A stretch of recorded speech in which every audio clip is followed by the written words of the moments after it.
कैली तोहरा जी के दई के साली रिप्लेस कैली। ऐसा का गलत फहमी न हो जीजा।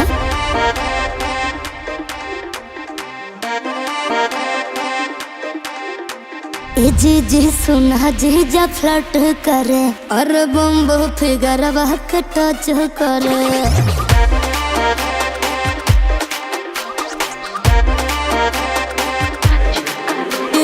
जीजी सुना जीजा फ्लर्ट करे और बम्बो फिगर के टच करे।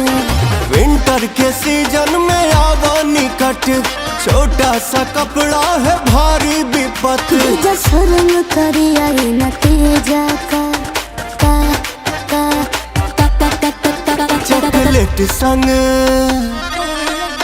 चॉकलेट संग मजा ला पिज़्ज़ा का। राइट साली पे बाजी जाका, राइट साली पे बाजी जाका। वेस्ट हो जाई न दुनिया नतीजा का।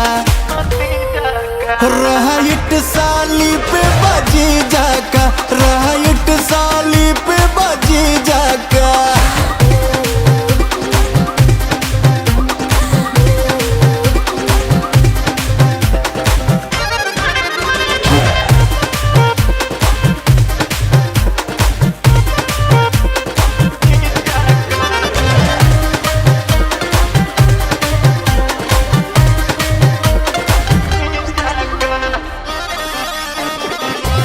जींस में गोरी लगती तू हॉट हो, शॉर्ट पहन लो तो फिर जैकपॉट हो।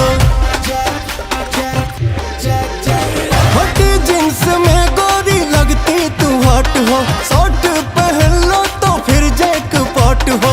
जीजा के समझाना नेचर है फ्लर्टी, मोटी नजरिया में फिल्म है डर्टी।